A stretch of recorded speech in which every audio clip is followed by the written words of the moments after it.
They were fine, but that was.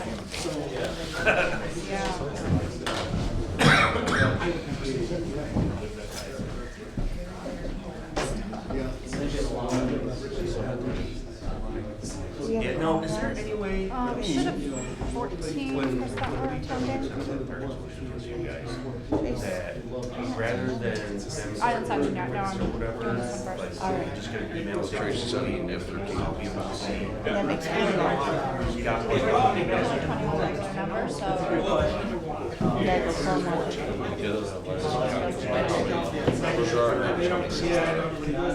So Chris said there would be 14 people here, so Oh look, there's my pen. I left it up here.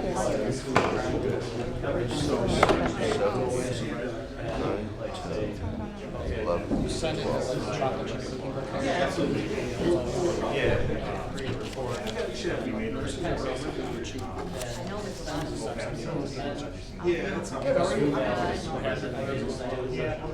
Greg has to send it. If I get Greg to send it and you send it, then we have 14. Okay. I think we should make everybody move up.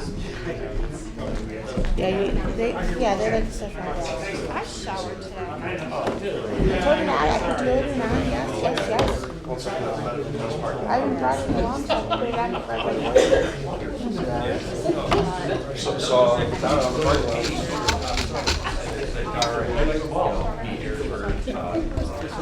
could use a shave.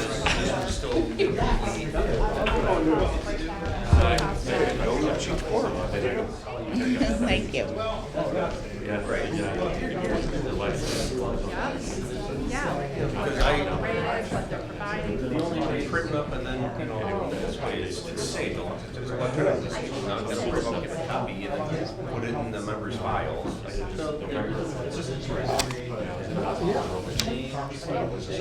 Yeah.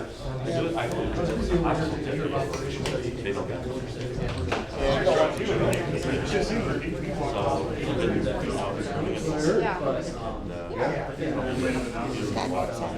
Is Dan Rogers here?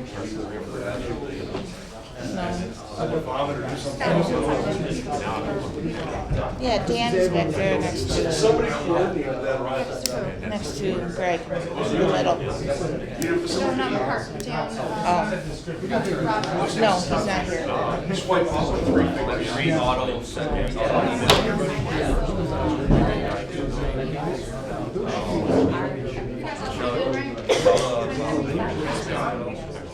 Or do you make them good, or is it where you just pay guys?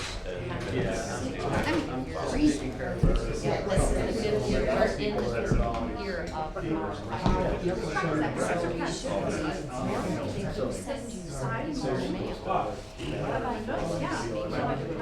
You never mentioned that. Right. You never mentioned that.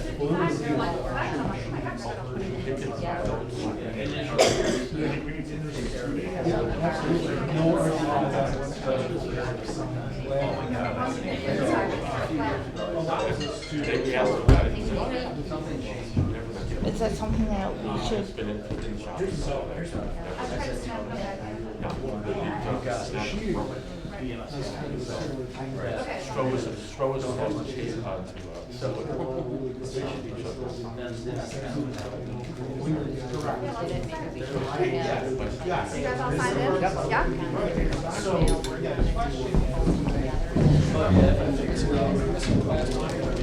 Somebody has to.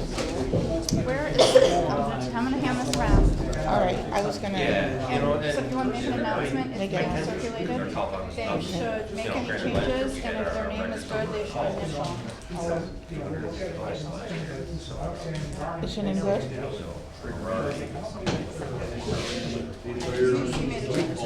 You're good if you make a change. Well, that's counting when we get that.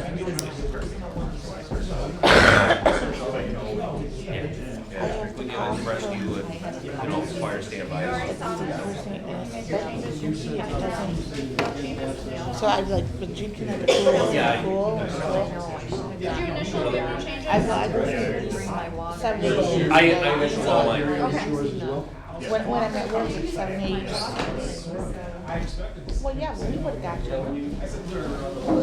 Yeah, I think that's a great idea. Well, I put bottles of water in my car all the time as they are frozen, but I have almost a whole case. You know, it was right there that week before when I finished my online for that driving insurance rate certificate and everything. I'm like, all right, you know, next. I get to the end, I have not mentioned my. Let's start this party. Let's start this party. Are we ready? No, I'm not ready though. Wait a minute. I gotta put something else on my My email. insurance low. So So I can same read. thing. As opposed to when AMR first went online, and you could just fast forward that bar.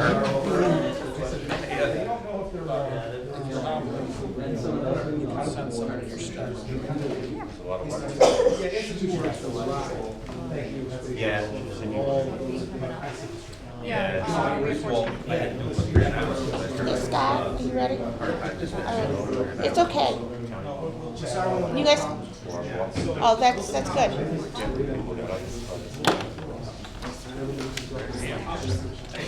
Yeah, go. Take notes on this one.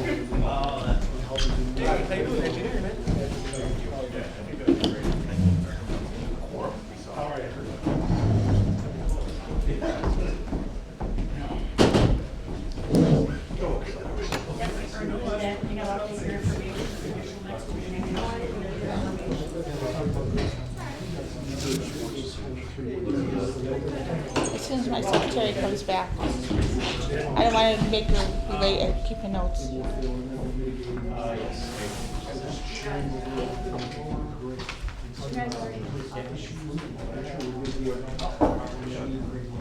Thank you. So ready? Oh, here's Dan. Oh, the other one, yeah. Here's Dan. Here's Dan. Dan made it. Hey Dan, can you check out your, you can take it back, just check out your information, make sure it's right. If it's not, fix it. If it is, initial it. Oh, it's really okay, I didn't know that. Sounds good, thank you.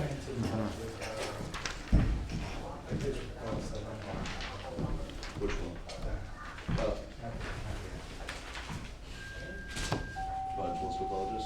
All right, can I call this meeting to order so we can get going before all the snow comes again?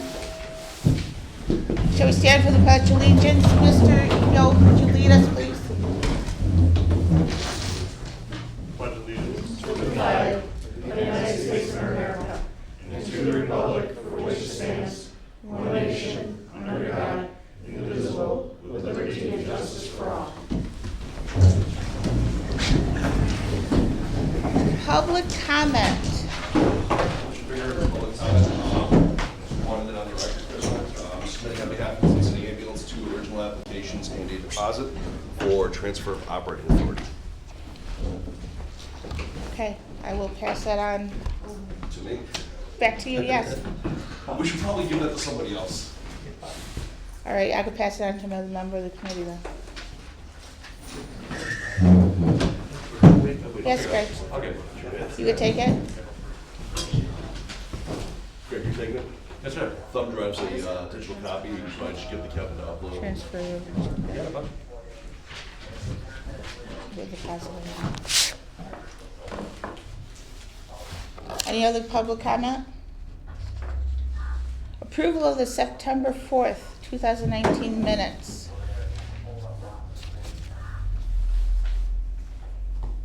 Did everybody get the email from Kevin with his suggestions? I didn't get that email. You didn't get that email? He's unable to attend tonight, but the state has asked for a copy of the approved minutes in relation to the 2 LVAC applications. And so he was looking over those minutes in September because that's when we did it. And he would like us to adjust this one section. The original section says, discussion took place regarding, and they felt that the system committee discussed that is hard to deal with the abbreviated concept of Article 30 that defines need, and our current definition includes the difficult it is to provide a service. He would like it to be changed to summarizing the statements of the members, Maxon, Gill, and Brenner. I think would be more along the lines of perhaps discussion took place, and some members noted, despite the feeling that LVCA had a good intentions, there was not a significant showing of need as it's currently defined. So he would like to make that change in the minutes.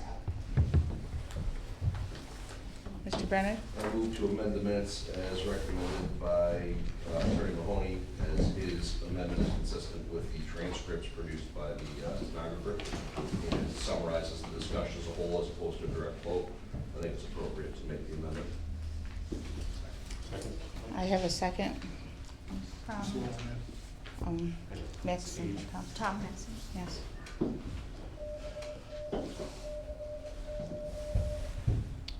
All in favor? All against? Any opposed? So moved. He should have it. Because he responded to it. So he already has that. Correspondence. Motion to approve the minutes as amended. We did that. Did you miss it? Approve the minutes? Yeah, did We we? amended the minutes. I don't think we approved Oh, the I'm amendments. sorry. Can we approve the minutes as amended? Can I have, Second. I was gonna let you have that one. Thank you. So Gil seconded, who first did? Take care of it. yeah. Tyler. Who? Yeah, Cheryl did. I'm sorry. All right, all in favor? All opposed? Any abstentions? So passed. Can we now move to correspondence?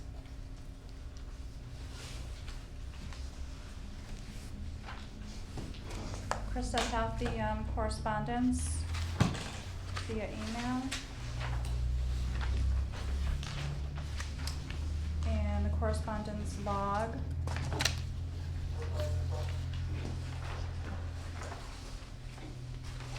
So since the last meeting.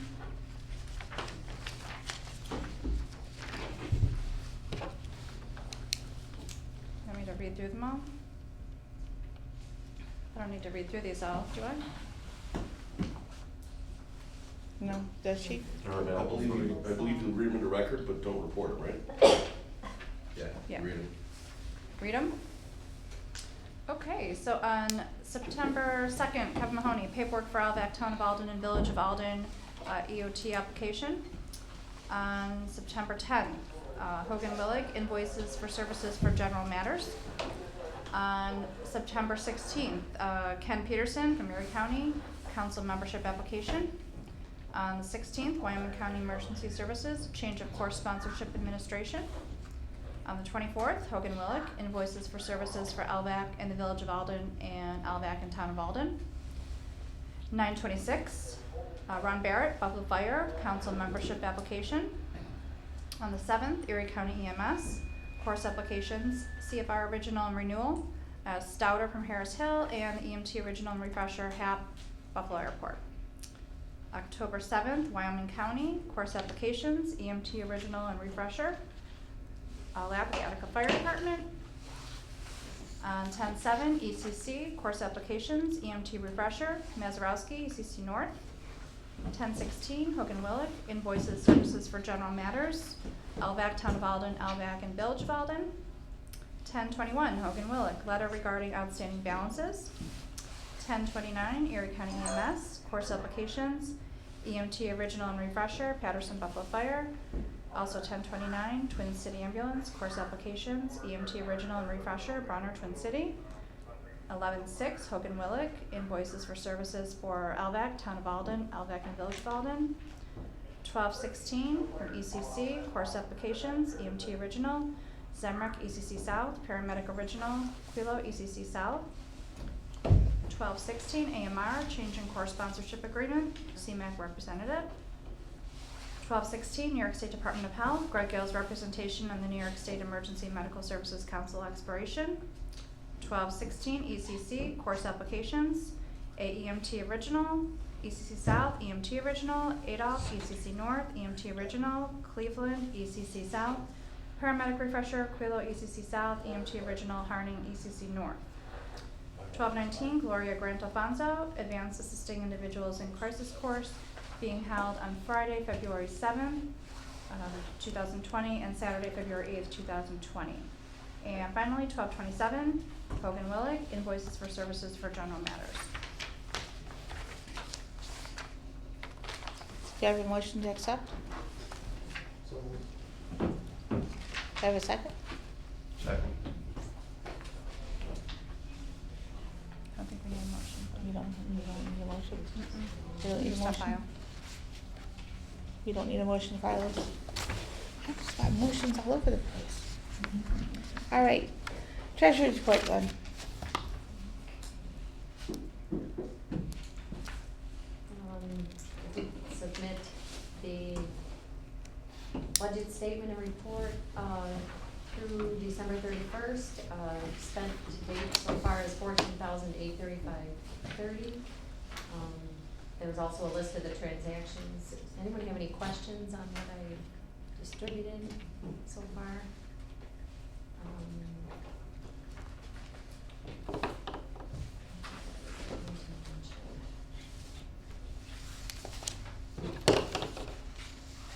This format is still I kept the format that we had been using so everyone could understand more about what was what and the figures. We do have to adopt a different budget template that the state is now requiring.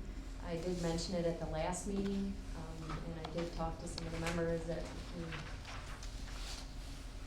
appointed to a budget committee to put together that budget, that template, and I did send that out too, and I'm not sure, I think we talked about that maybe under budget. But once that is approved, I will switch everything over to that format, because that's what I'm going to have to submit to the state with my quarterly reports. The quarterly reports that I send in, the first 2 quarters are ready to go, the 3rd quarter is just about ready to go. Lynn Ferrugia, is that how you say her name? She said to hold off until we had the actual budget, the final budget adopted, and since we haven't had a quorum, it's taken a while. So those will go in hopefully after if we approve the budget tonight.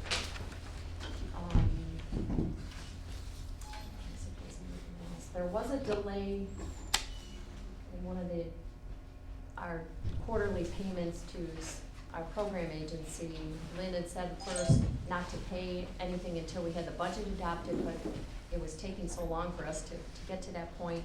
He's been following through with the deliverables, so I've been paying, and I just sent out another check for this past quarter. I haven't received, so I. Yeah, I don't know if that's discussed or anything, but we keep in touch with through email and that, and I think I had talked to Crystal about that at one point also. As far as the computer, that was approved for me to purchase for the treasurer to use. I'm still looking into that. I've talked to our tech guys that are in the court system that are really savvy with all that, much more than I am. And I should be making a decision soon, and we'll be purchasing that. I think $1,500 was a lot, and if anyone has any input on that, then that'd be great. Does anyone have any questions so far? As far as, this is our final year of our 5-year contract. We're in our 5th year with the state. We have to renew that. They usually send out, I believe, Greg, do you remember when or Brian? Greg, when they do, the state usually sends out the contract. for us to complete? That was, I'll defer to my friend over here. Oh, yes. that's a bit of a rule. I was researching that today, but Lynn is not back until Monday.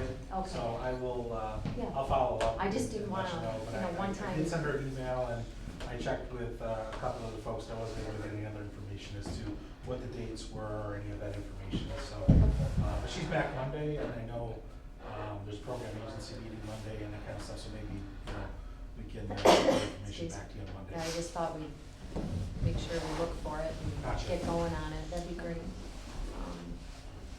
And then maybe whatever else needs to be addressed. And on our conference call, in December, Ryan mentioned that they were going to extend the regional council contracts because they want to get them in line with the program agency Yeah, contracts. I think that that is the case, but I didn't wanna say anything without Lynn, because I'm not sure Okay. if that was approved or not approved, or, you know, we have, very interesting processes that have to go on from the bureaucratic side, and I'm not an expert at that, so I don't wanna. It just might affect how you spend over the coming. Gotcha. Yeah. That's what, because you're not gonna have another meeting until you get into The that next potentially last month in the Actual the contract. budget right? year, the fiscal Yeah, year. Yeah, the fiscal year, you're right, that may slow it So they were down. gonna do, what they, just in the interest of what they said on the call, is they were going to do a 3-month extension to the existing contracts with the regional councils, so that your fiscal year would run July 1 through June 30 instead of April 1 through March 31. Mm-hmm. And that way, the program agency and the regional council contracts would be in sync. In Well, sync, that would make yeah. sense. I do recall she did mention something about that, but I didn't know how many months it was going to be. Thanks for bringing that up. So that's still, it's work in progress, I guess. If you haven't heard anything. I haven't heard any other update, you know. Right. She knows the system better than, you know, anybody on our side of the house, so, but I don't know what it takes to navigate through that, so I didn't wanna, you know. Yep. But we'll have more information Monday, she'll respond. One more thing, I had submitted our fourth quarter, claim, which would have ended as a, you know, it would have been, January 1st through March 31st of 19, earlier this year.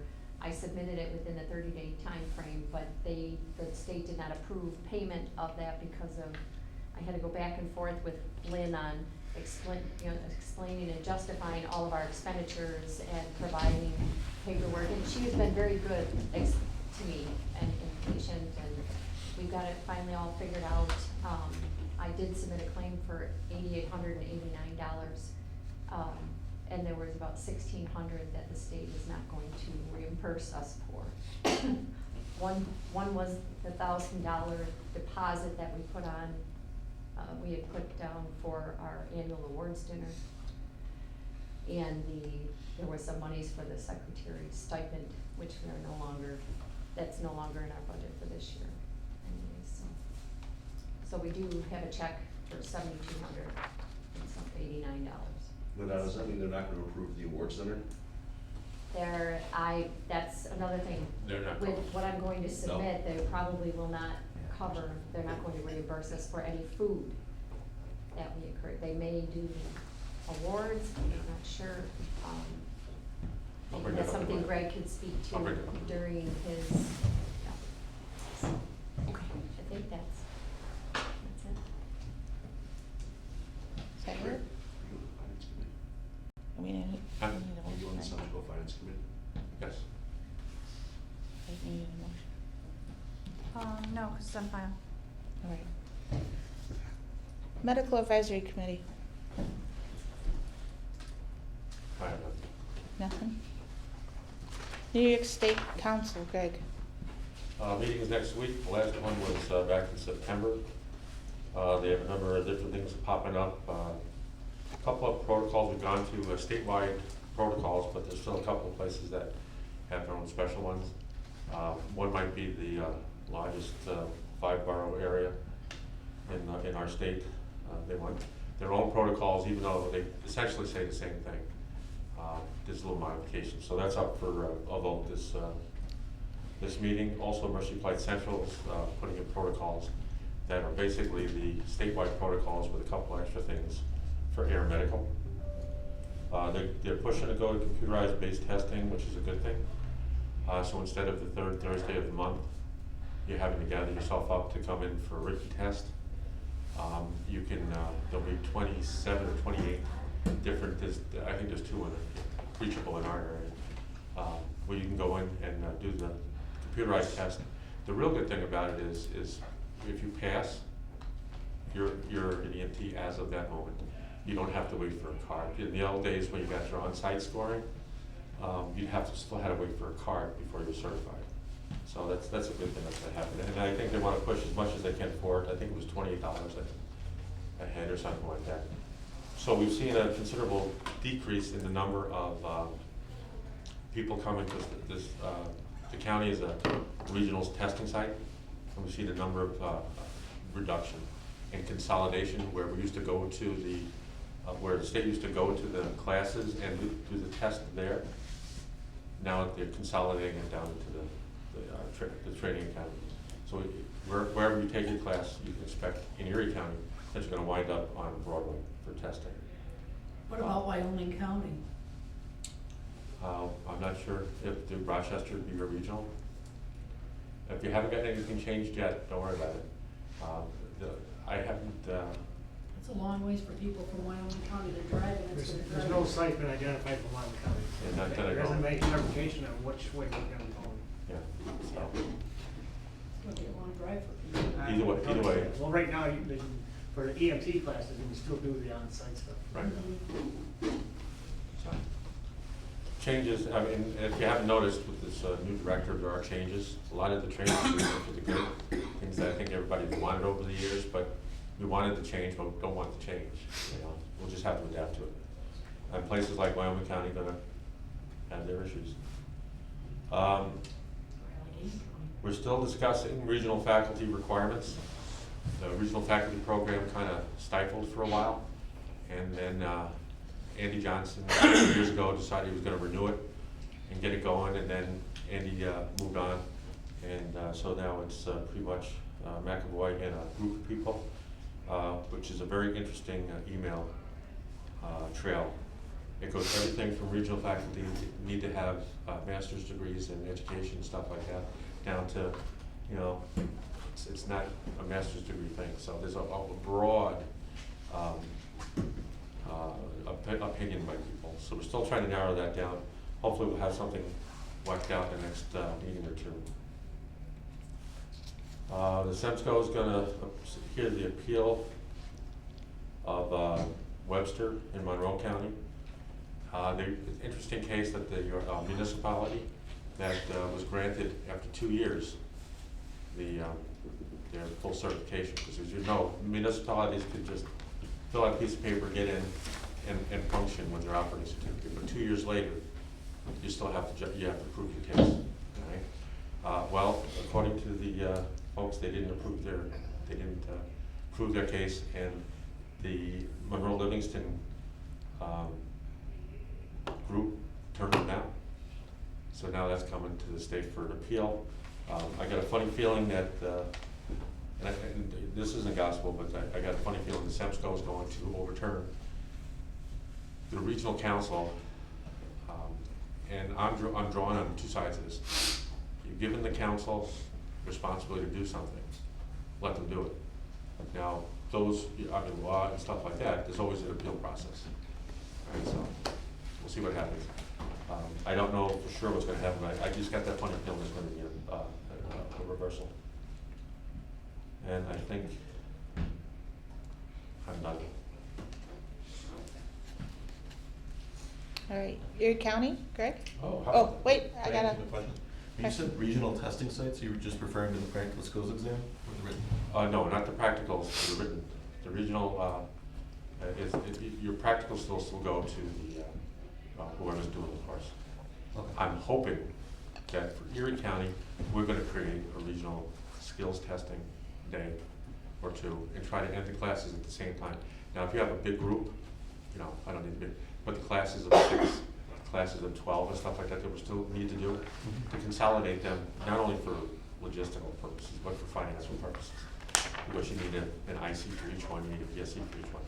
So that's what we're trying to do. But if you have a class like, we have Buffalo Fire, there's 50 people. that still goes as its own group. In Erie County, I'd like to create CLIs and ICs that are specific to do the testing, just to kind of consolidate the way that they do it. You know, so everybody does it the same way. But that's a little ways away. You know, I ruffled enough feathers with my last 2 weeks ago, so. Notice I sit by the door. Okay, any other questions for New York State? Okay, down to Erie County, Greg. Erie County, we have I can't tell you this because we haven't got official numbers yet, but there's a great probability that Erie County will be doing a CLI class in February and September this year. We're doing an IC class in May, and certified instructor updates in September and April. But I can't tell you that because we don't have course numbers yet. But if you watch the, or just email me, I'll tell you what the potential dates might be. Right? We got a whole bunch of EMT classes scheduled for this spring semester. However, it's very evident that the enrollment is down. I don't know why. It might just be cyclic like that.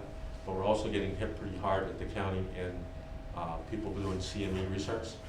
So those research aren't coming to us. So, but that's a good thing, because at least people are researching, and that's a positive thing. We're waiting on a decision on our ALS sponsorship.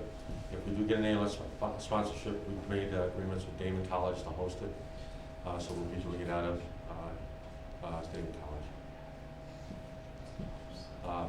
And the last thing is that there's a police helpline that's in existence for any law enforcement person that wants to talk to somebody, have their call, or just things are going crappy, they need to talk to somebody.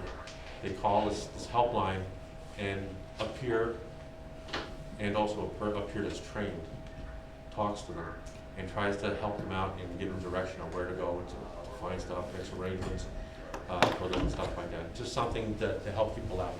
With the last couple of months and seeing what's going on in EMS, there seems to be a lot of troubled people out there, and people that you wouldn't think, and we're having issues that have gone the wrong way. So the county's decided that we're going to try to put together an EMS helpline.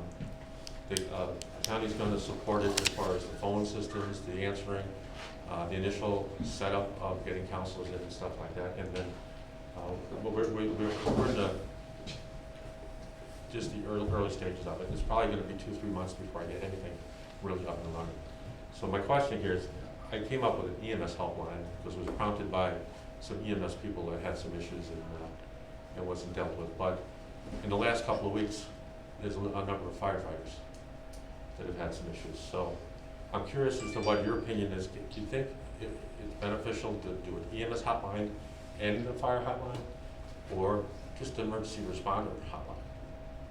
Not to be confused with law enforcement, because I think those are different issues that they have to deal with. Combine. Yeah. Let's consolidate. Yeah.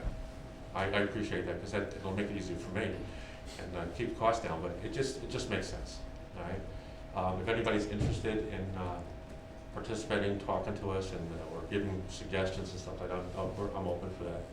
We're in the EMC, we have we're starting a group right now. I've got a number of people that are just giving us direction. We're going to mimic it off the police helpline, and the trainings will be coming up. There's 5 trainings that a peer, I don't want to call them counselors, but just a peer should have.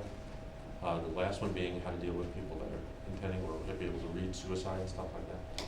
So I think it's going to be helpful and maybe save just one, nothing, because it's been interesting the last couple of weeks. Just if I may, Greg, at next week's meeting, the state has also recognized that this is a statewide issue. There's been multiple incidents of either suicide attempts or actual, confirmed suicide of EMS providers. So we have, at the state meeting, you'll see a presentation from representatives from Code Green. We've got somebody from the Air Force coming in, and we got one of the medical directors that was involved directly into a suicide case to sort of bring that through as to what resources and resiliency and other components of mental health awareness and those kind of thing. So I think it'd be important to sort of link with that. And you'll be there, or Yeah, we'll but not be so- there next week, so yeah. we'll communicate with you on that. So they're looking at promoting a local thing, they don't want it to be a statewide. Well, I mean, they're bringing it to the EMSCO as this is a statewide issue, and, you know, the stigmatism and all those other components and what resources are available to, and whether they're county-based or, you know, a state, whatever. This is initial communication related Okay. to some of the programs that are out there, you know, with Code Green, with the Air Force, and with, you know, the physician groups and some other talking points related to it. So it's at the infancy stage. I don't know where it's gonna end up, but it's really good to hear that the counties are also taking initiative there, so that's very good. Yeah, it's just been too obvious in the last Yeah. couple weeks. And Scary. in talking to somebody, I didn't think about that. It's starting now, but with the younger people coming in, the belief is that their coping skills aren't exactly up there. And you're gonna see more. It's just sad. All right. Wyoming County. Just a couple items, we're looking, or we're moving forward with upgrading our sponsorship to the ALS level as well in Wyoming County. We're dealing and trying to calm down the first responders in Wyoming County and the Discovery Act. That's a big issue, and a lot of bad information out in the streets on that. And also, we're moving forward with, going with a countywide CME program. And, I've got over half of the providers in Wyoming County have basically signed up for it this fall. Going pretty good. That's it. Any questions? All right. New York State stress. Do you have anybody? They had a total of 44 responses in 2019, and they're up to 4 this month alone. People have to send this again. Well, yeah, it's good and bad. Bad that they need it, but at least somebody's calling it. And they need more people to be trained to respond to that.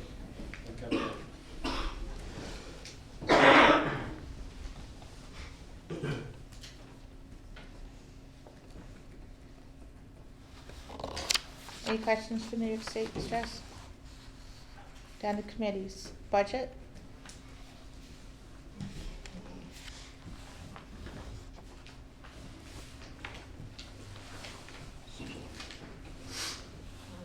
And using the new budget template, I tried to insert as much as I possibly could of what we are able to continue, what we have been doing, as far as our expenditures.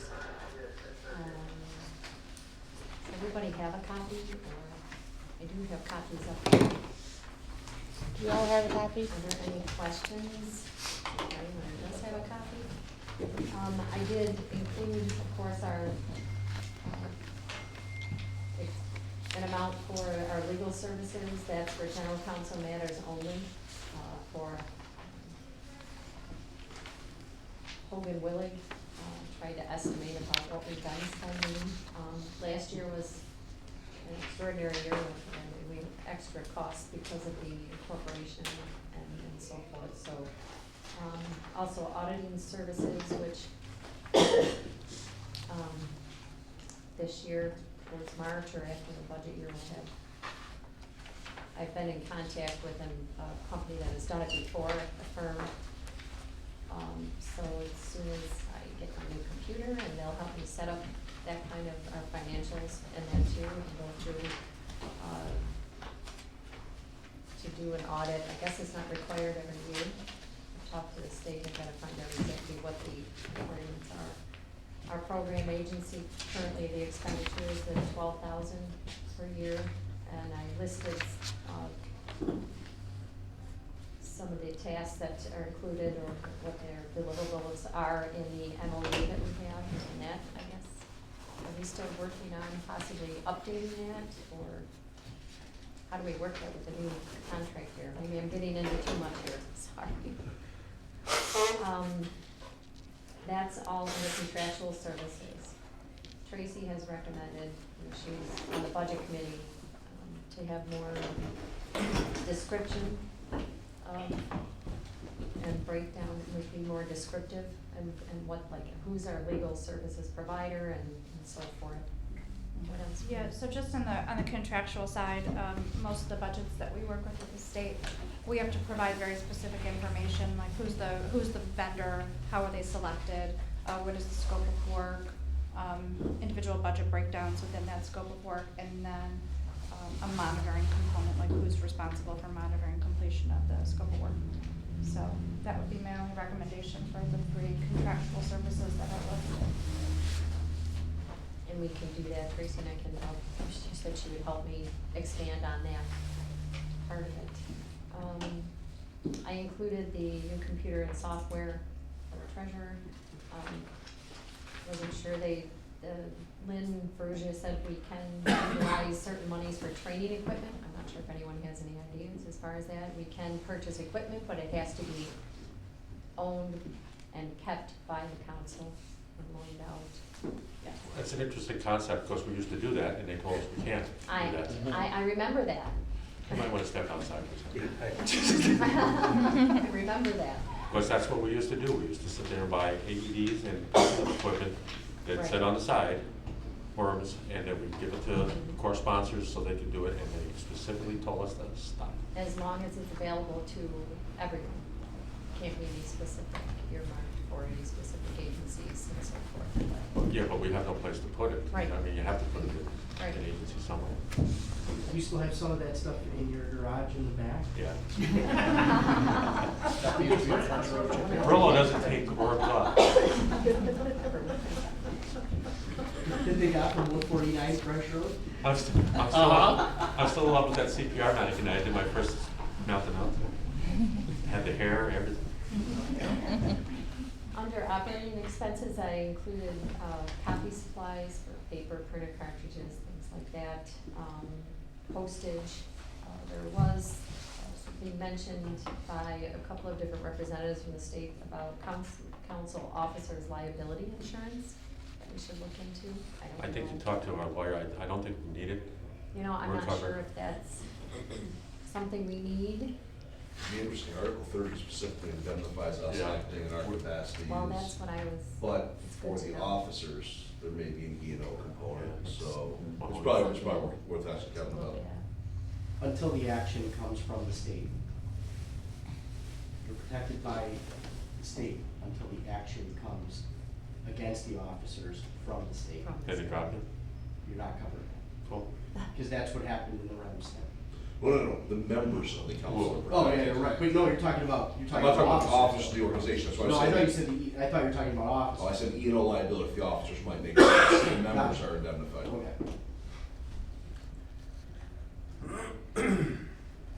Under meeting expenses, this is where I included the space rental for our utilization of the hall for our meetings, which you cannot, it has to be a fee for the use of the hall. You cannot state it as, include it as a donation. You can't So use can we just have them generate a bill for us? Yes, and that's what I had spoken to the fire department, and we worked that out. I had to provide a new type of invoice, so we took care of that, and I submitted that, and that was approved. The same thing with our stress, under other expenses, I included Western New York Stress Reduction Team. It has to be a specifically a fee for services, and they have to state what those services are and how many, and they usually do provide quite a bit of that in their annual kind of update to us, a report, but it has to state that it's fee for services. It cannot be counted as a donation. In our annual membership meeting training, we could have it as an annual membership meeting training. You could, in place of the awards, you could hand out certain awards. We cannot include food. It would be more of an educational training meeting, award meeting. You could have a speaker come. You can pay for a speaker to come. You can pay for the facility, use of the facility. That's something to consider. You know, it's interesting, because all it is Or semantics. donations. putting So it if in the the paper. facility, say, charges us $4,000, Well, it gives that's- us food. I don't know. Oops, we'll try that What once. if You the can gifts raise- or gift cards, they can be exchanged? Michael's for food? banquet Yeah, I facility. don't know. You can, and we talked about donations to cover certain things. Yeah. But now, do they allow membership fees? Pardon? Can we be members of organizations and pay like dues? That's a good question, I'm not sure if we've ever. So I wonder if the council can pay dues rather than invoice for service from Western New York Express, can we just pay membership dues? Membership due. Oh, I can ask about that. Excuse me. Semantics, let's, you know.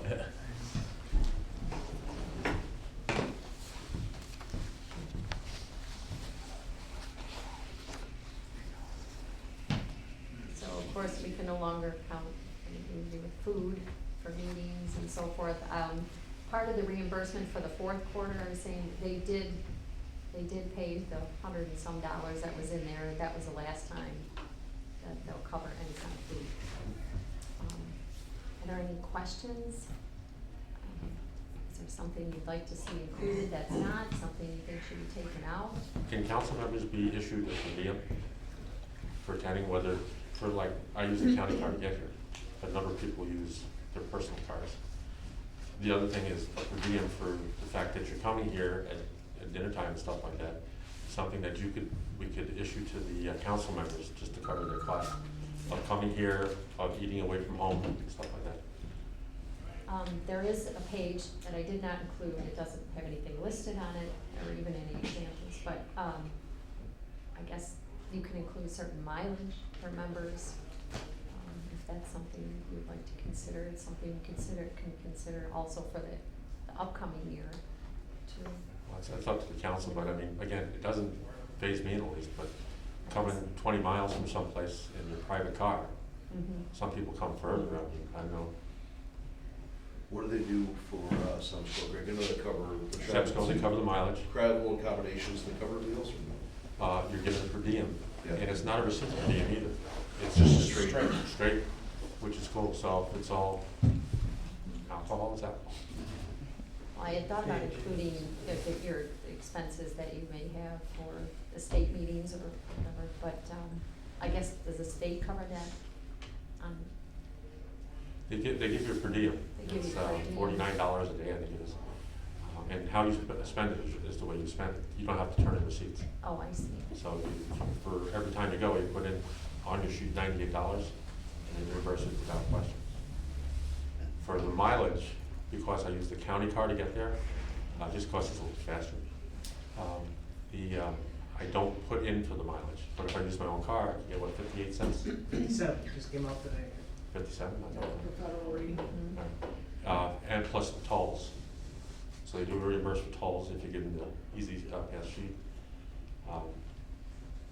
And then the only other thing, it reimburses the room, but only if it's at the state rate. If that's covered by the state, that's not covered under our budget for you to, Right, as our right. representative. And in Because fact, I asked about you that. can't, I could not put in for anything Mhm. for that. But it's just something to explore, and, you know, it's beyond me, you know. But again, people who drive their own vehicles 20, 30 miles, I mean, it adds up, it's not here a couple times.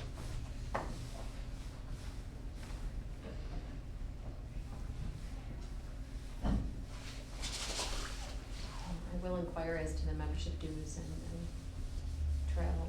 I believe we can submit for mileage for the meetings that you attend.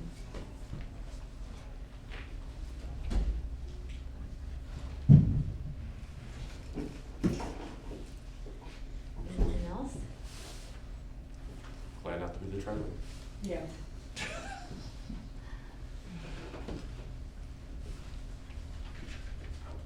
Madonna, do you Yes. need a motion to be using this new format?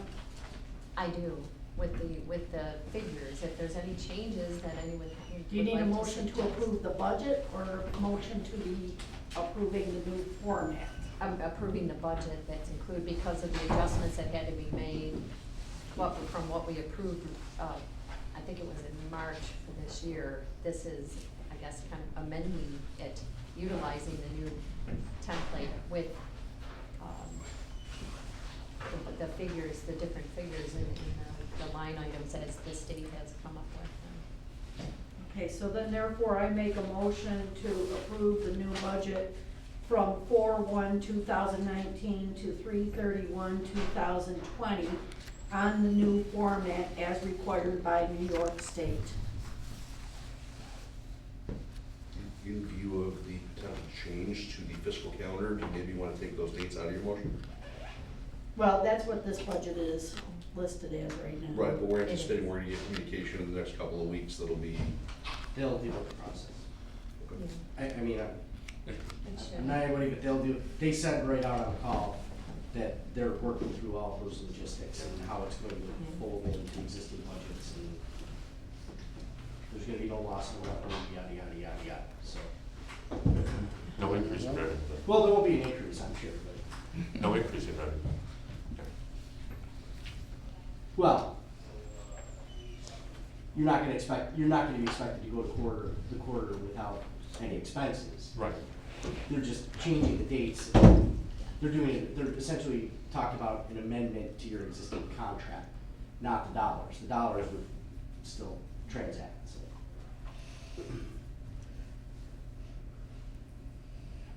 And we could also, there may be budget modifications as we go along over the next several months to see how this is, working as far as the figures. And if we decide to make changes as far as membership dues or travel, we can ask about that and submit a request.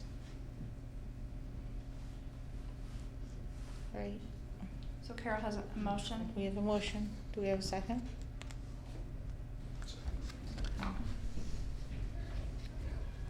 All in favor for Carol's motion? Any opposed? Any objections? So carried.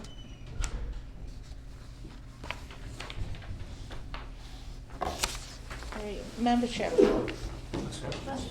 And since we're recording, after it's all cleaned up, we have 9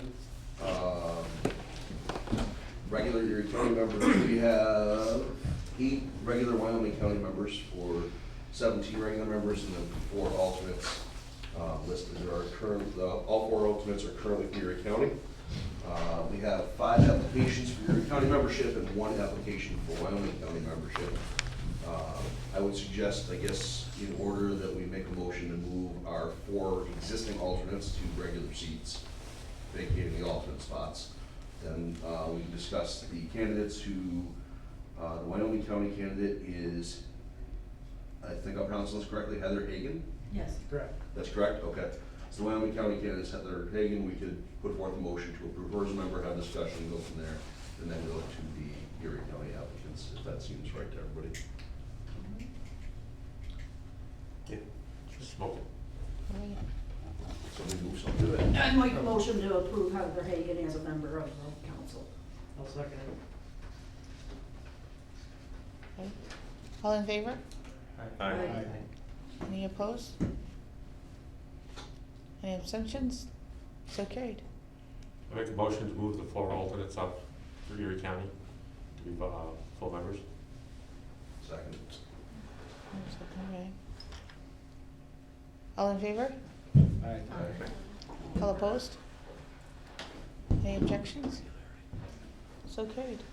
Okay, to be clear, those alternates are Tom Barcy, Eric Burt, Oh, now you tell me. Lynn O'Donnell, and Steve Yohe that were alternates, now are now all regular members. I believe I've been a regular member for a few meetings now. No, you were supposed to be, but we tabled the motion at the last Oh, meeting. okay. We tabled it because of confusion about the membership and had to clean all this up, so now you are. Gotcha. Pays the same dude. No, he has to pay more now. Brian, what were those?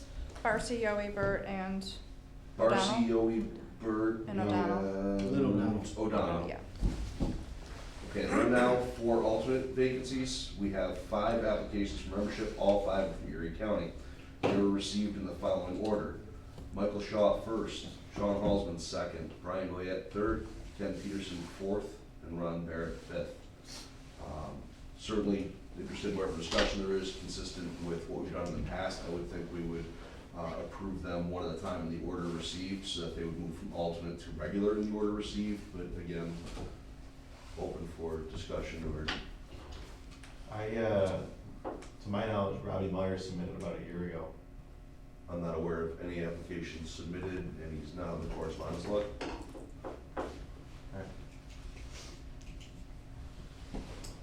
Anybody?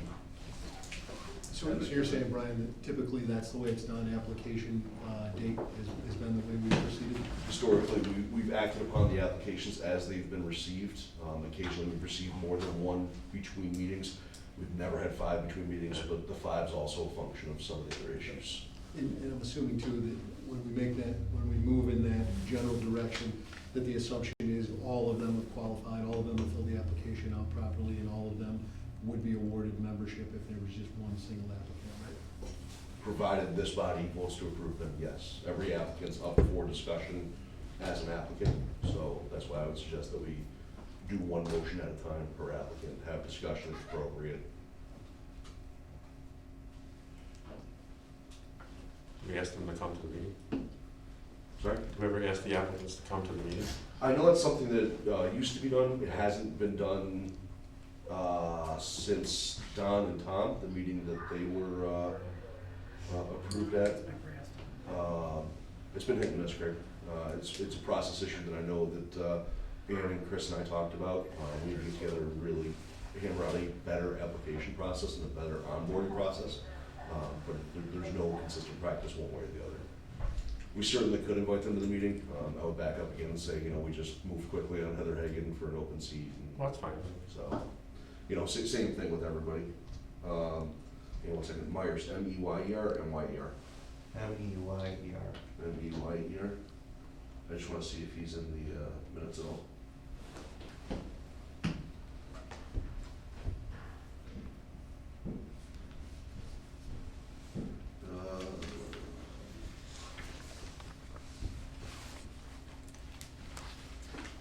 He's not mentioned in the minutes at all as an applicant, and there's no record of him being submitted forwarded by Ann. I didn't see anything from him, so I can't comment on that. Okay. What was the date of his? Of the submission, I could tell you over a year ago. He submitted it over a year online, ago. emailed somebody.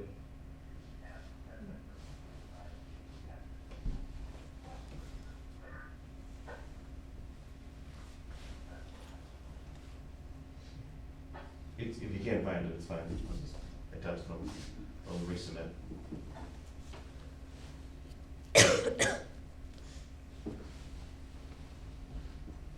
I don't see it in the correspondence either. But this only goes back to January 3rd, 2019.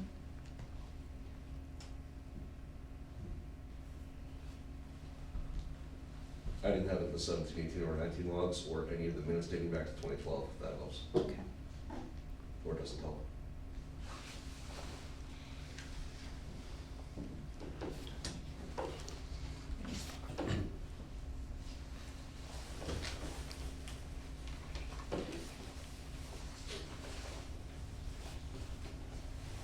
Any thought on how to Anybody want to move on? move on a motion? Mike Shaw will be the first one up for discussion if we want to do that, if we want to start proposing and discussing applicants. How many vacancies are there? 4. We have, now there's 13 Erie County regular members, no alternates, so all 4 alternate vacancies are empty, with the addition of Heather. There's 9 members for the 13 Wyoming County seats, so there's 4 vacancies for Wyoming County. Okay, 8 total seats that could possibly be filled. okay, because we're not gonna worry so much anymore about them having to come from the county to which they live in or whatever. As far as I know, we're still applying that until we do something different at the bylaws, so that we're gonna stick with the county you live in, the county that you represent. The alternates, though, have always been at large, so all the alternates can belong to Oh, one okay. county or the other. Okay. The alternates have never been designated in any way, they're just alternates to the council. Okay, thank you. So have you guys vetted these applications, Brian, so if you wanna start with Shaw, you know, what's the committee's recommendation to the body? The committee's not meant to offer a recommendation. If they had, I would have brought a seconded motion before the body. We have a report on applications presence like we did for Hagan and going from there. As far as vetting, the extent of the vetting that's completed to my knowledge is application received and in confirmation with the bureau page that there's no disciplinary action been taken. They appear to be in good standing relative to EMS, so there's no triggers like if you log in and see it, contact the bureau for information. There's no criminal background checks, financial background checks, as far as I know. You want to pull the motion on Heather and have the committee review the applicants prior to us voting on it? I'm indifferent. I can tell you that in my experience on the council, the action has been application, motion, second, approval. I have not seen, in my short time on the council, I have not seen any applicant held for substantial discussion, any significant background checks, or anything else done. To the best of my knowledge, every one of these applicants is qualified under Article 30 to serve on the council, which means they live in Erie or Wyoming County, which, you know, I don't have driver's licenses, but that's what their application says. That's the only qualification I'm aware of. They don't even have to be EMS providers. Right. So they live in the counties. There is a recommended breakdown of the council as far as what they represent. I don't know if there's a bit There of is, this. so there's, the only recommended breakdown is that there is a specified number in Article 30, don't quote me on this, I wanna say it is 10 members have to represent ambulance services, and I believe that's it.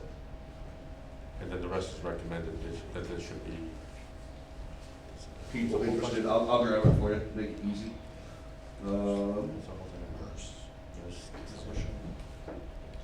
So regional EMS councils.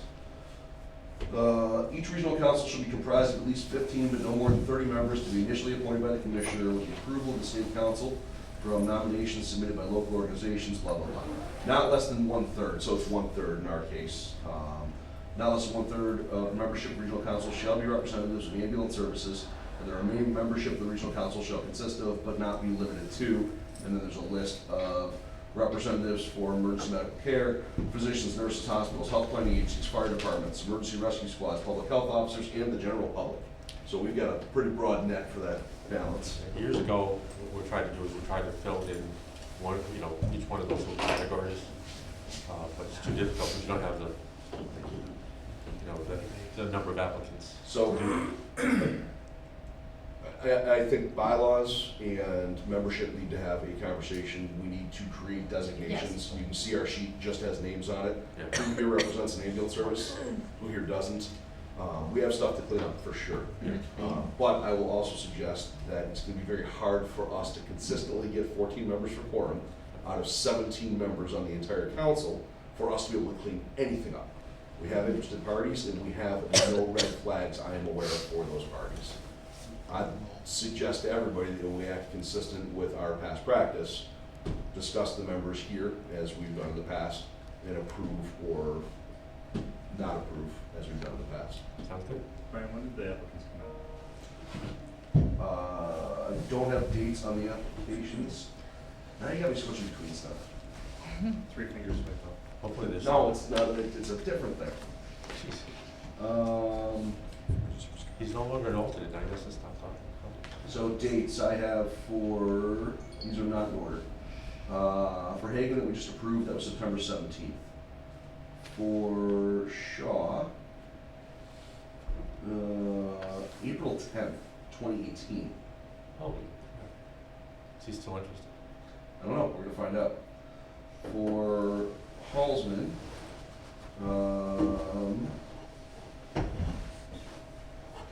I don't see a date on his application.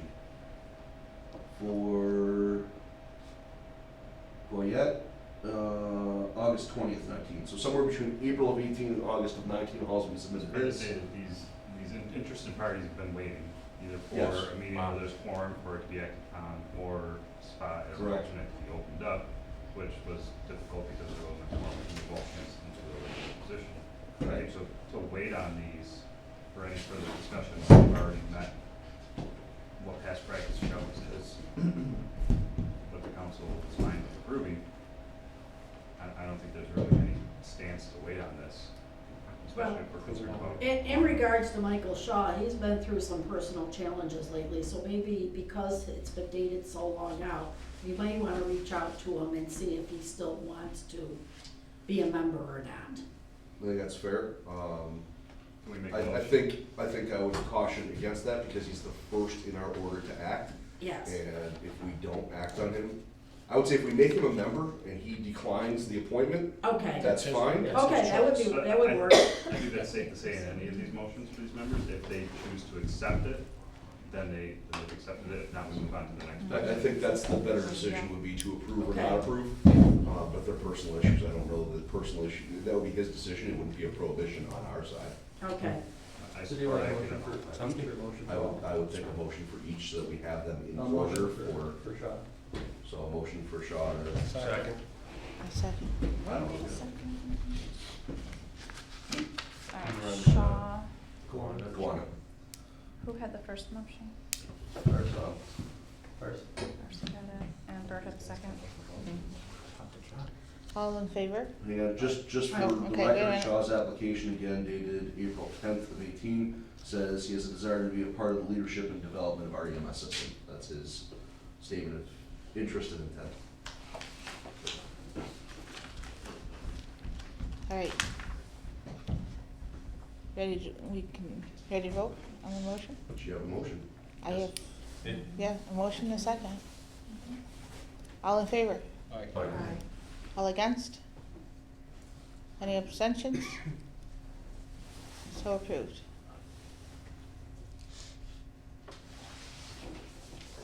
For Halsman's letter, says, I have a keen interest in development and advancement of EMS in our region, especially as it pertains to education and training. I'm looking for an opportunity to network with the council and leadership in order to contribute to this advancement. I offer to the council my extensive experience in EMS, both as a provider and educator. I appreciate the council's consideration and will be honored to be a member. Was that Sean? Make a motion on Sean Halsman. You said there's no date on that? There's no date on that application. How do we know it's filed before the other ones? Because Ann has a record, I don't have her records in front of me. She sent me the list of when they were submitted, the order in which they were submitted. I have dates on the one that was submitted before and a date on the one that was submitted after. Michael Shaw. So based on her record keeping of when it was received, it's in between those two. You know, an easier answer would have been emails timestamped. But I don't have that. I don't know if it was email, I don't know if it was snail mail. I don't know if it was rolled up and tacked to a dove and sent out to her house. Do you have the app? Is there a way to get an application online? A fillable type? It is. Yes, absolutely. We can do it, yeah. And that would be a lot easier I don't know if than it's on the existing. all this. It's not on the existing website. I think it was one that built out. Development. It's something we started talking about, Greg, with, we need to get the membership committee together and talk about the application, because I think that we need a little more extensive application when we get here.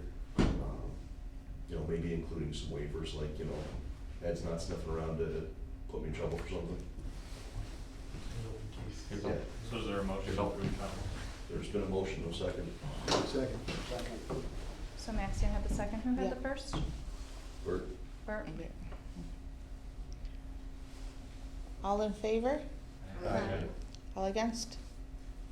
Is that, SHAWN? EAN. Yeah. Any abstentions? So carried.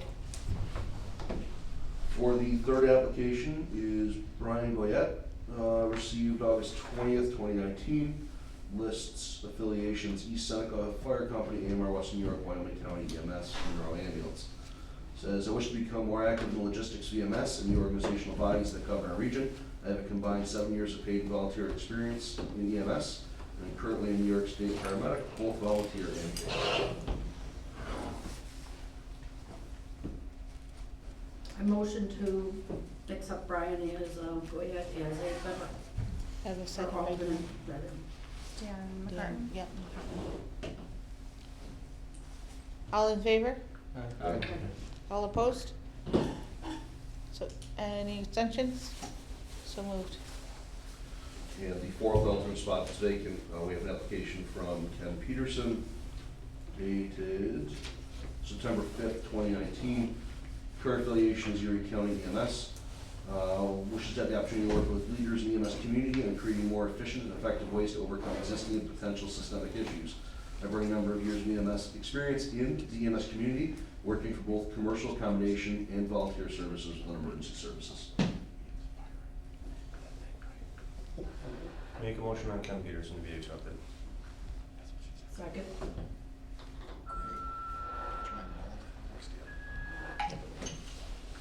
Any discussions? All in favor? Aye. Any, all against? Any abstentions? Or vote? And that would leave the last candidate as in queue for Erie County. That's Ronald Barrett, listed affiliation of Buffalo Fire, and the rest of his application will be read off when he's eligible for membership.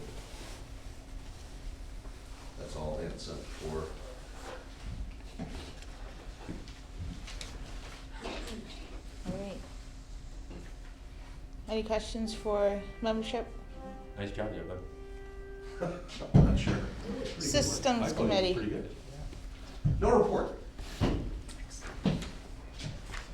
Training. Who's Chris? I don't think he left. Anything for me? Nothing that I know of. I don't, he didn't leave anything for me to read, so, No report. no report. I like that. Bylaws, Nothing. awards, and PR. Awards, PR, whatever. We're looking at, just a reminder, anything has to be to the state for awards consideration by May 1st. So I'd like any applications to come to the committee by April 1st, to give us a couple of weeks to look at it. Everybody on the committee here should make it a point to find somebody that can submit for an award. There's lots of good stuff that happens out there. Unfortunately, I think we take it as a day-by-day thing. It's what we do. There's a lot of good work out there that nobody takes credit for. I think we should, at least from the council, everybody should get together and submit somebody. With the help of Scott and his blast facts and the county's social media, we'll get it out within the next, I'd say 2 to 3 weeks to try to get people to submit. They've added some categories, so we'll make sure we have documentation of all that. Last year it was at Beaver Hollow. This year it will come to Erie County. I'd like to offer the Hillcrest Fire Hall at no charge to the, we'll take a donation. Instead of going to a regular banquet type of thing, we'll save the cost of the banquet hall. I don't think anybody here really cares about chandeliers and stuff like that. It's, you know, it's getting together and recognizing people that's more important. And as far as feeding people, I could probably get something down to $13, $12 a head. What we have to consider is how I'm gonna pay for it. So I'm gonna go out and see if I get some sponsors. I'll ask for a sponsor for the awards, I'll ask for a sponsor for dinner. What do we normally spend, $2,000 to $3,000? Yeah. So doing it locally in a firehouse, and we'll do the same thing in Wyoming County next year. We'll find a firehouse that we can do it in. All right. And we'll just do it that way. Hey Greg, Sir. we will each pay half of whatever the food cost is, AMR and Twin City. Well, that's really nice. Yeah, I was hoping to pinch somebody other than you guys. I mean, Pinch us. We're putting it right out there, pinch away. Tom, you've never asked me to pinch you before. I think we all need to leave her. Yeah, I Wait, think- wait, I just did some training on this. Yes. Well, we solved the problem of the Okay. awards there. But that's what we'll do from here on. I think we'll go, and I think I'll be more comfortable in a firehouse anyway. You can't wear shorts. You can't? No. And you have to wear socks. On my, whatever they are. So, all Yeah, right. you just have to wear socks. So that's what we'll do. We'll have it catered. It'll be just as good. It'll be fine. And I think we'll do it that way. That's it. Wow, that was easy. Just backing up off that, Greg, did the state say they would pay for the actual awards themselves? We'll could submit that, I think. I think there was, I thought there was some consideration for that. We still And put it under I'll the make sure stationery, that I- Yeah. office I'll supplies, too. stuff like that. Printing. Tracy's trained me on that, how to lie. It's how to creatively word, not lie. Yeah, she actually gets t-shirts under PPE. You figure that one out. It's a good Class D work uniform, right? Yeah. So I think, yeah, that part I think we got covered. Well, yeah, level D. DQRS. So I would propose that we have our awards dinner or training meeting, or whatever, July 1st. How does that look for people? Unfortunately, it's kind of close to the 4th, but hopefully nobody's left town. It's a Wednesday before the 4th. I think we had some trouble last year because of that. Okay, I'll take an alternate date. I have no Better problem. off like the 8th or 15th. It's fine for me. The only reason why I did it is because it falls in the regular routine. 8th is fine for me. Whatever the council wants. And people who showed up today should make the decision.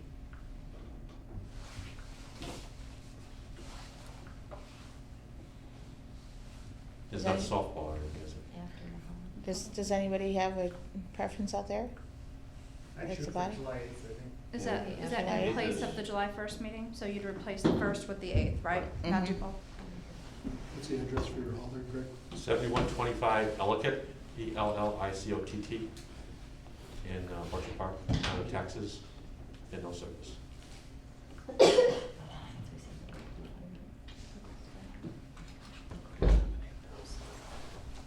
Oh. Okay. That's it for me, otherwise, do we need a motion or we just, make a motion for the 8th, move the meeting to the 8th? I'll second. Aye, all opposed? Can you be the first of your own motion from your own committee? I'll make the motion then. All right, McCartan with the motion. Second motion. Second, who cares? We're gonna follow. First one, Bill, remember anyway. Are you doing that as a business meeting also? Yes. Or is it just an awards dinner? No, No, we we should could do do the a business meeting. meeting, because we're canceling the first. So, do like we've done. Just want to make sure I have this, Yeah. that's outsourced, so. I'll have a separate place for our business meeting, and then we can move into a larger room. You can change the time of the meeting to account for the dinner. What? You need to change the time of the meeting to account for the dinner. No, what we normally start at 6? Yeah, We usually start at 6, we do the meeting at 6, let whomever have cocktails and. Yeah. Yeah, it works in, yeah. All right, so July 8th is your awards dinner and our July meeting. We have to make a notification of the meeting change. I know it's TBA now, but on the website we need to put the actual meeting date. Oh, no, well, that's why it's not on there. Okay, Kevin will do the publications like he's been doing as well. okay, great. And we'll do, Yeah, it'll be up, he'll get it up within 24 hours. Okay, great, thanks. right. We have a second. We have a motion and a second. All in favor? Aye. Aye. All against? Any extensions? So moved. Greg, do you need a motion to set a hard date on the award application deadline there April 1st, or is that just something? We can, but it's for the public too, so it's really that time effective. It'll be in the publication that it has to be in by that date. Okay, so we don't need a motion on that, that's what something, okay. They really messed it up, moving it up so much, because it used to be June 1st and May 1st. I think they're not giving their awards until October anyway. Well, it's interesting the number of times that the committee doesn't meet. They haven't met since 14, I think. Maybe we can do chair. I was pondering, get off this finance one. And that's a 6 o'clock? Yes, Business meeting? yes. Thank you. Thank you, Greg. New York State Department of Health. There's only a couple things that Mark mentioned, the protocol rollout, everybody's aware of that, it's been in progress. So I'll take that off the list, and Scott, you got any negative information to report on protocol rollout as far as delinquencies and that kind of stuff? The information went out to the agencies are reporting out, and they had the opportunity to put in for extension with justification. And as far as we know, things are progressing with the the online, the updates. So, the only other thing is, the CME, program, CFRs are now included with the new CME recertification. That started January 1st. The administrative manual went into effect with all the effective changes January 1st. There's still the 45-day rule, so that, folks could submit the first applications that we would receive on the new forms would be February 28th of 2020. So that transition. There's also a transition of that will end on June 30th of 2020. So you could be on the old forms or the new forms, depending on what the situation is. Going forward, as we talk about online submissions, the CME recertification applications will be received to the state electronically. The last I knew, and I'm not sure, I didn't check the website before I came, the IT department was working on getting that process set up and getting those forms and that information available so that it could be processed online. I'm not 100% sure if it is. I can check in a minute probably, but anyhow, nobody's going to be submitting it tonight. But anyhow, the process will be 100% online on a go-forward basis once the division of ITS gets those forms and that process up and running. So I think that was about all I had at this point, unless there's any questions. So. Is the new form already up on the Ems website? The manual, oh, I'm sorry, there's one other thing I want to talk about, and that is that we are getting, the office is fielding a significant number of questions regarding the BLS first response agencies. If you're part of the, if you are a participant in the CME program, in the manual it says that you have to register one vehicle, you have to go to EPCRs, and that stuff takes effect in January of 2022. There's a lot of agencies there's some misinformation out there that thought these agencies had to certify a vehicle with us. We don't have the form, we don't have the process to register those vehicles.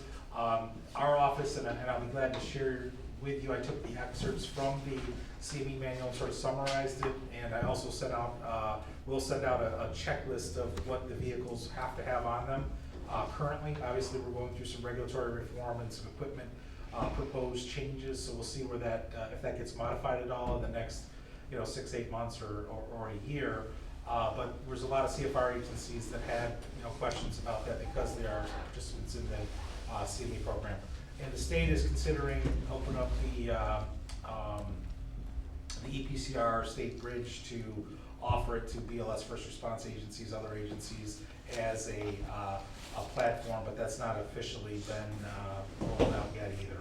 So they would not pay for hardware and those kinds of things to become compliant with an EPCR program for BLSFR agencies, but they're considering making the state bridge, which is the current contractor's image trend, an opportunity for BLSFRs. If you're going to go to an EPCR platform, you could use this one as an option. So there's, I can't tell you if those, if the manual is up, that is official, that information is there, but as far as the online processing, that's still a little bit of a work in progress, so. And the vehicles, are they gonna have to be licensed on that? Well, it's kind of an interesting take, because they said if you're a participant, you want to be eligible for state funding, the expectation is that you will transition towards having at least one vehicle registered with the state. However, under the current regulations, we technically don't regulate or inspect BLSFR agencies, so we'll see with the regulatory reform how that transitions. I think that our bureau director, wants to move towards a standardized process for BLS first response agencies, minimum equipment standards, et cetera. But some of the stuff is like, if you're going to participate in the state program, this is what you need to do.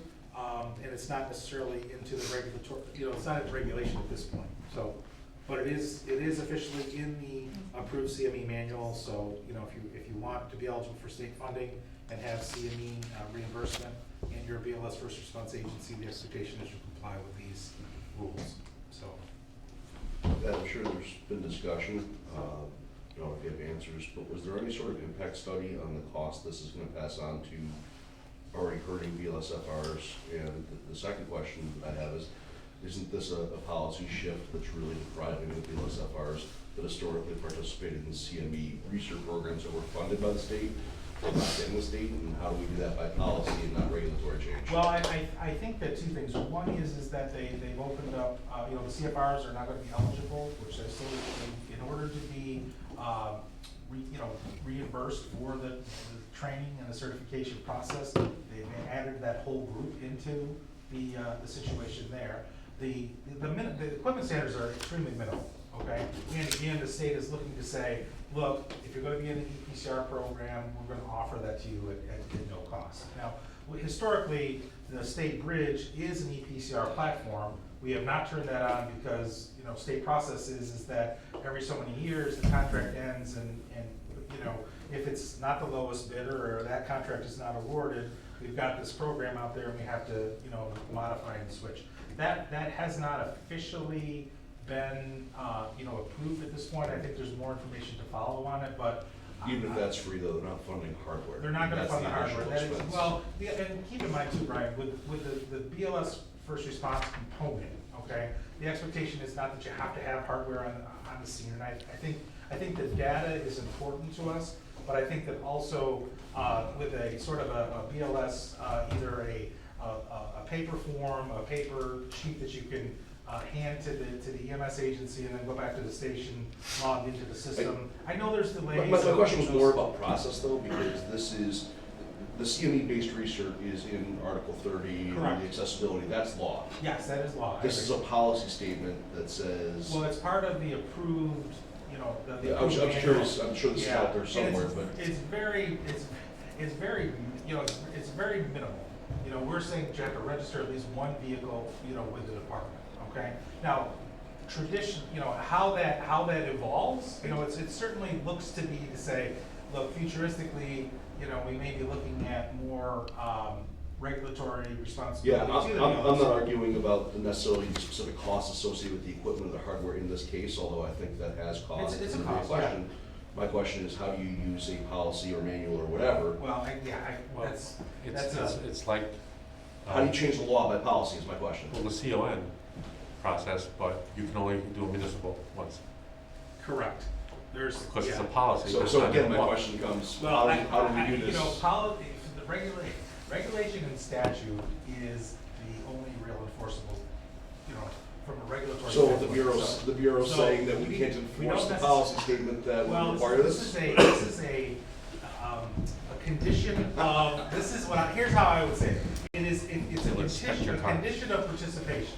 So if you're gonna participate in the CME program and become eligible for state funding, there are things that you have to agree to. So that's the technique that they've utilized to move towards until the process of regulatory reform and whatever gets included with those regulations, So when which is Nassau, unseen so when in the Nassau side. County calls the governor and says, So, we well, don't I, need to do this, we'll listen, sustain I get what execution. you're saying, but what we're This saying smells like is Gilbertson. that you could be BLSFRs are technically unregulated, as we've known for years, in a sense, okay?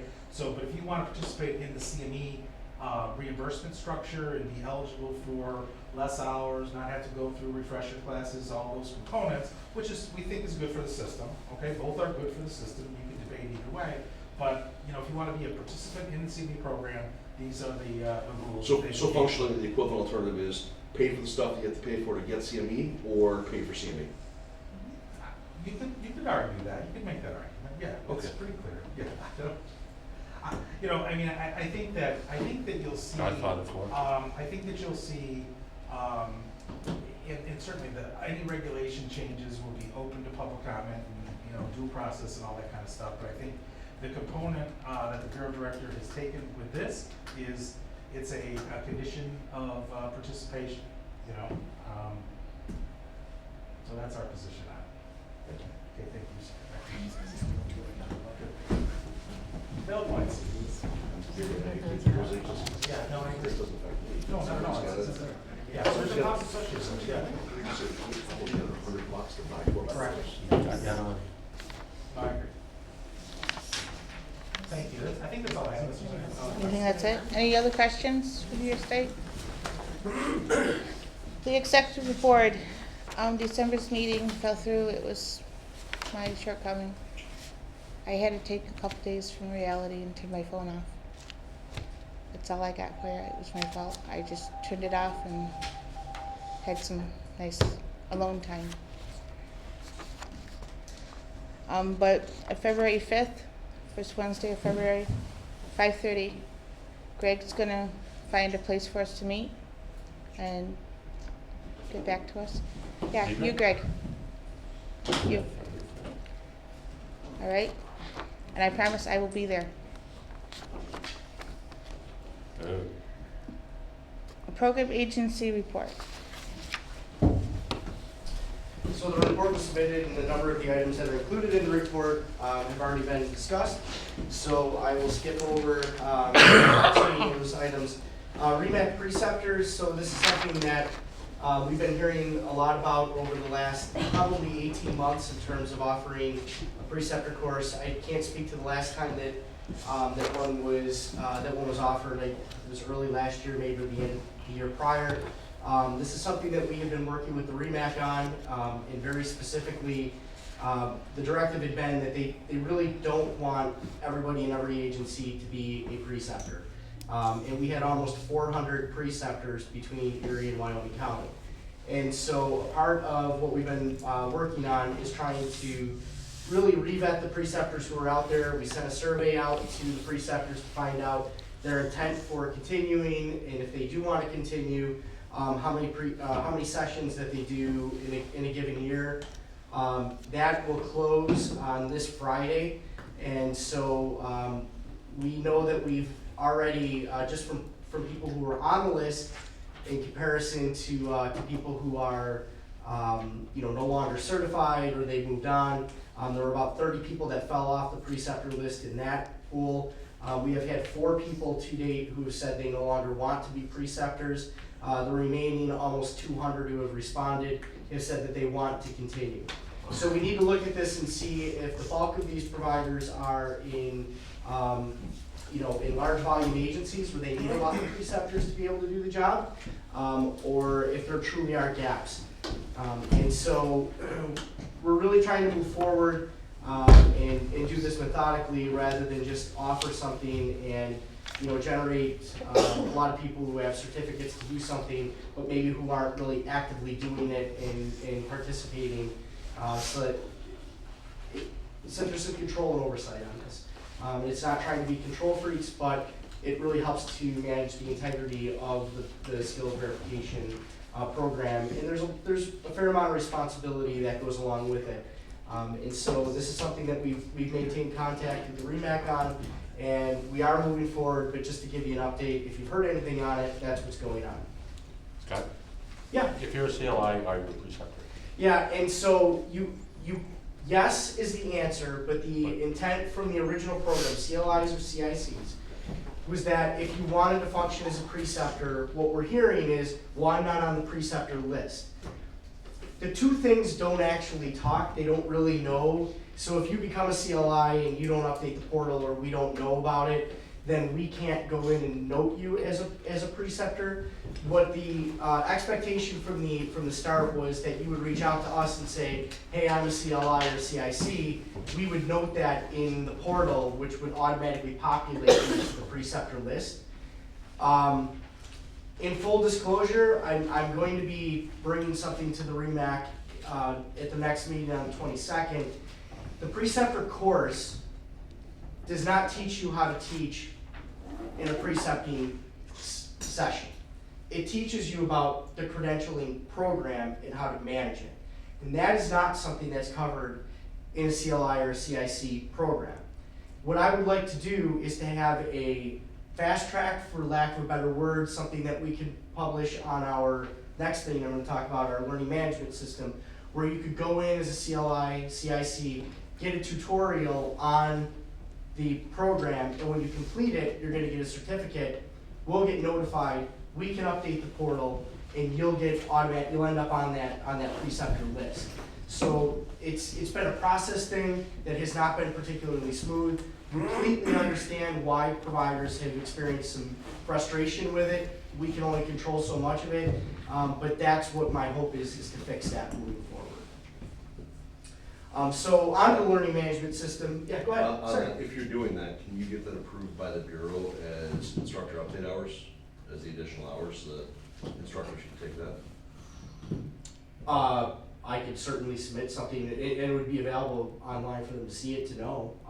That's I don't mean fine. as a CIU, I mean approved for that 5 additional hours. For the 5 additional hours? Yeah, you have to have 3 hours of CIUs. Yeah, but he says it's process. Doesn't sound like it's actual education based, right? You said it's a process.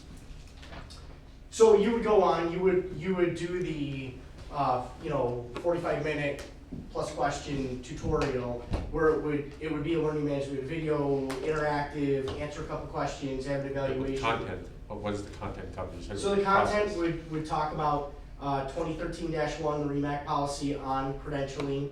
It would give a brief history on it, why it exists, how you So I administer kick it. you back and say no. Fine. Okay? Let them say no?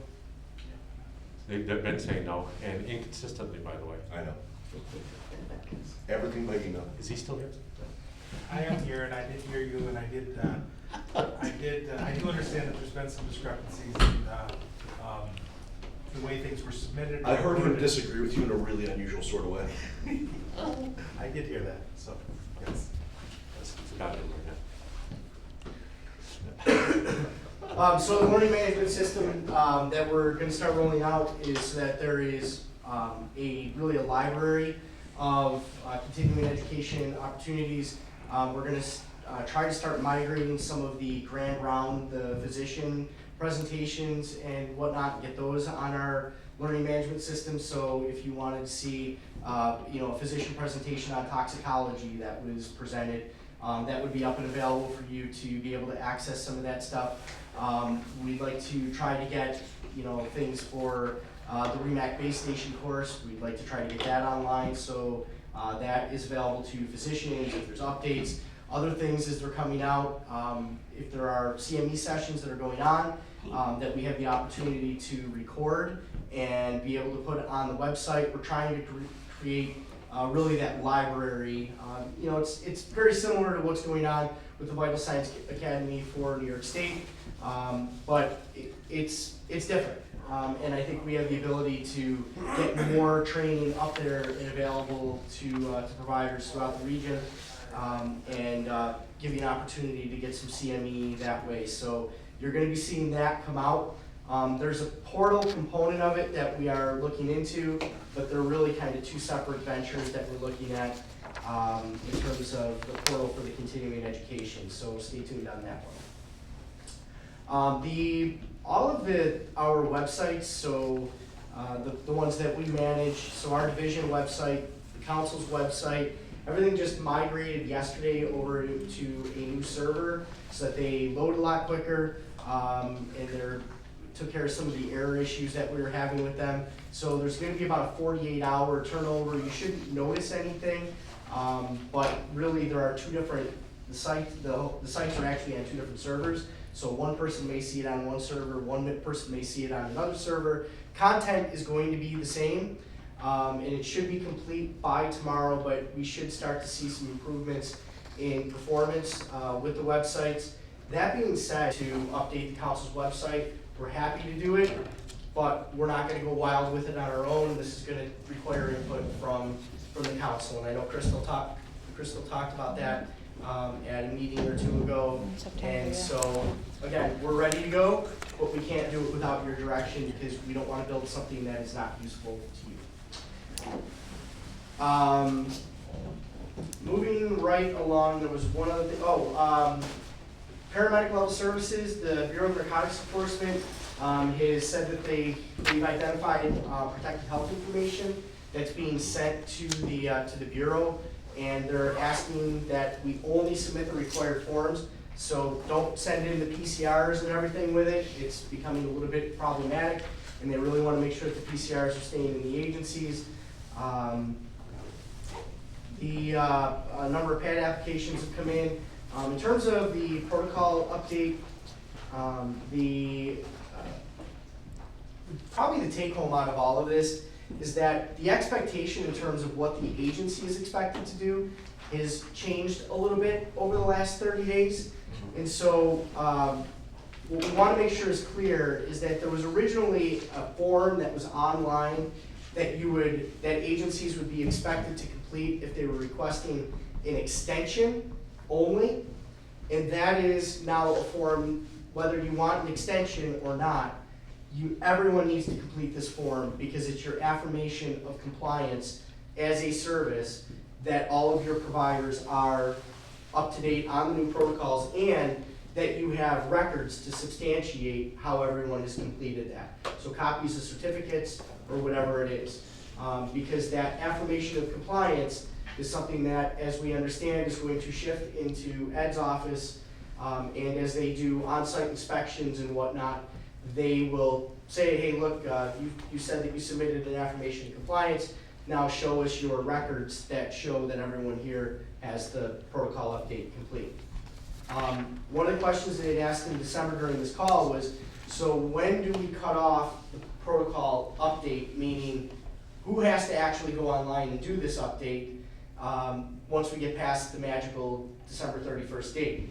And Ryan's answer was, we even need new CFR and EMT students to be doing this protocol update for the foreseeable future because it's probably unrealistic to expect all core sponsors to have been delivering the content that's in the new protocols leading up to January 1st. So as agency leaders, they should be having even newly certified providers going to Vital Signs Academy and completing protocol updates so that you have a copy of that certificate also. And that information is consistent. Yeah, go ahead, Ed. I was just gonna go back to the when you had mentioned the D&E reporting component. Yeah. I just emailed you, there's a brand new form that's coming out, which is it's a DOH 3848.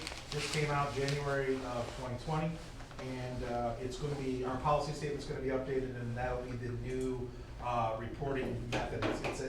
They've simplified it. Well, okay, in state terms, it's simplified, not like the last form. So if you could distribute that to the council members, I'd appreciate that. I just sent it to you a minute ago. Sure, no problem. The last thing I want to comment on is I don't think you can all appreciate what Madonna has been going through with the financial piece of this.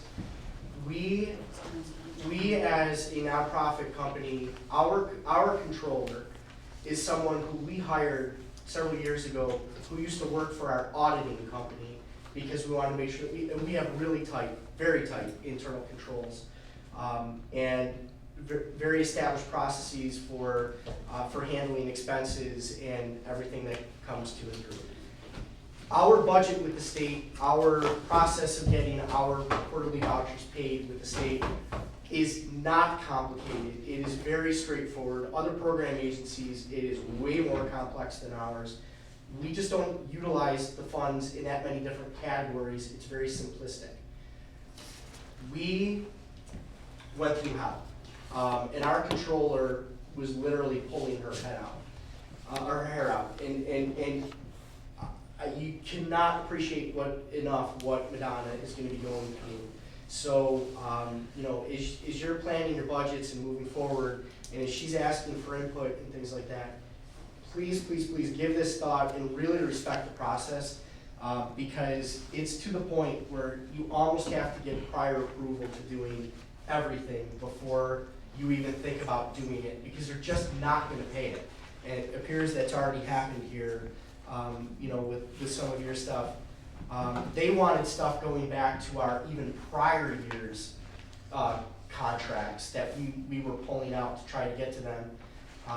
And Lynn is overwhelmed. It's not her, but we would send things to her. We wouldn't hear from her for 35, 40 days, and then we need to get things together or get it back to her. Meanwhile, we're 3 quarters behind in payments. And so it's just really, it's a very overwhelming task. And if Madonna didn't do the job, I'm not sure anyone else here would want to.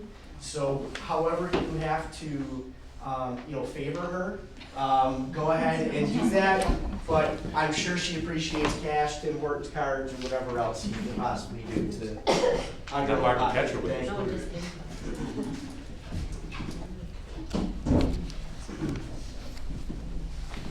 All right, anything else for Scott? Any questions?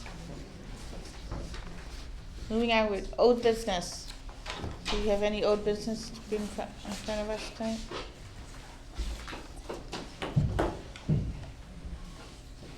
No old business, new business.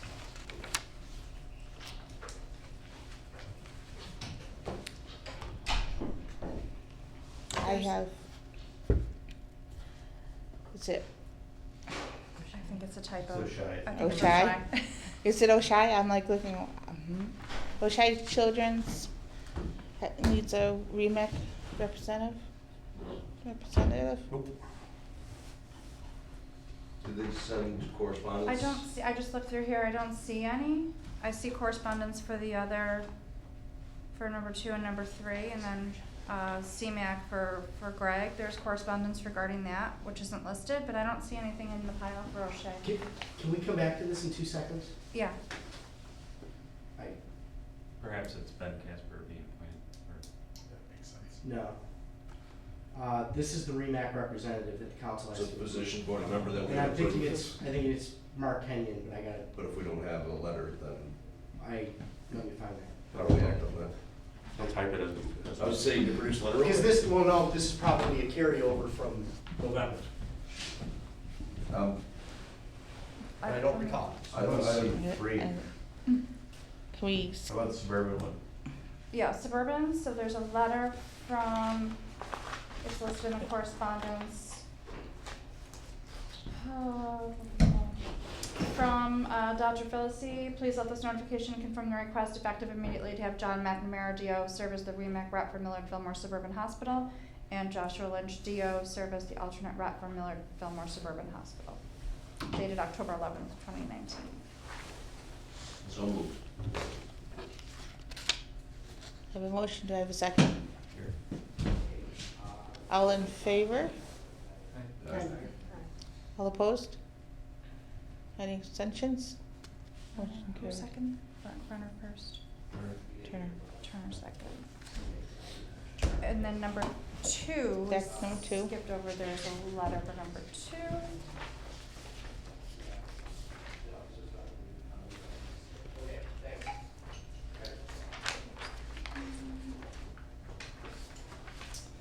No, we didn't need the letter.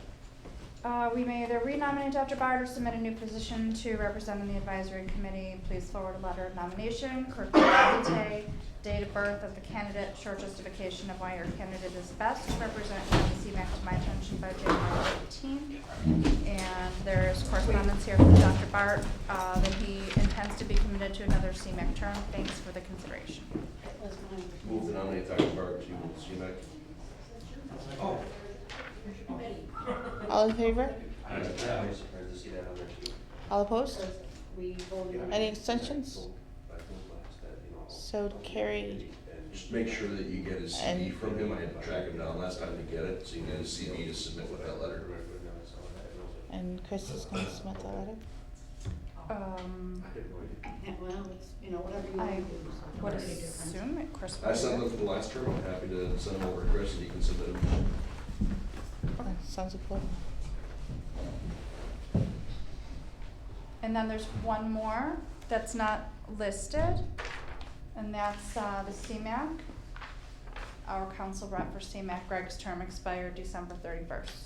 Semsco. Huh? Semsco. Semsco, yes. Didn't you just get appointed to that December 1st? I just got vetted after a year and a half, 2 years. Yeah. Nominate Craig Gill to the Sunscope. I second. Nasty. Yes. I do enjoy it. All in favor? All opposed? Any abstentions? So carried. I believe we have to send multiple We have to candidates. send Two candidates? at least Yes. 2 nominations. Yes. Do I have any volunteers that would like to go? Broder. Sure. Have a second on, I'll second. Spread the pain. all in favor? Aye. All opposed? Any abstentions? Who nominated Brenner? Maxine? Nixon. Greg, assuming they're gonna do what they always do, I believe the process, I think you've been notified to have me serve as an alternate if you're not able to go. I don't know if we need to make a motion as a body to approve that though. Fine. Doesn't hurt. I can't make that motion because it, nor, well, you could. Wow, I'll make it. Okay. What do you say? You're moving to allow Greg To allow Greg to nominate me as an alternate. nominate him as an alternate. To serve in his absence when Serve he his can't absence attend. if he can't attend. And Madonna second. Second.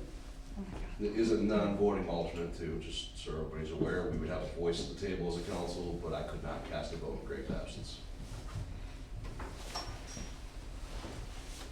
You know that? All in favor of that motion? Aye. All opposed? Any abstentions? I abstain. One abstention. Brenner abstained. So carried.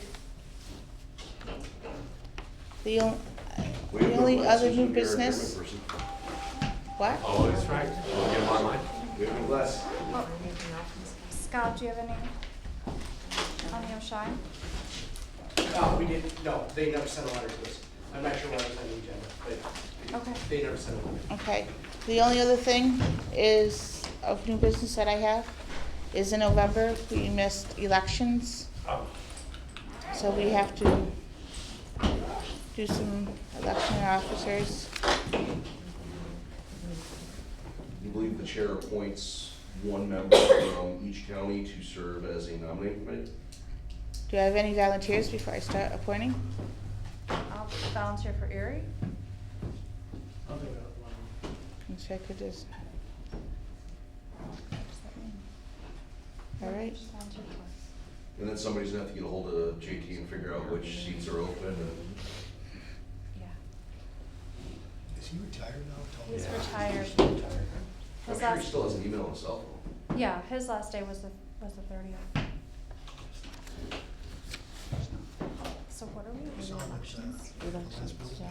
Take nominations, Take nominations. He's still, he's, set a deadline for Yeah. nominees, report back with nominees. For the vacant positions. Correct. Wait, yeah, we're ready? Four Frank terms that are ending. I Yeah. believe there are 2 director terms ending and Chris's term, Chris for her first term as chair, should be eligible for a second. And nobody wants to succeed Madonna, but I think you're up. But I'm not positive that's JT. Didn't we just revote you in? No, I don't, we were trying to figure that out, but then I think it was the secretary. That would be your question, Mr. Chairman. So you would know. All right. Any other business you brought forth?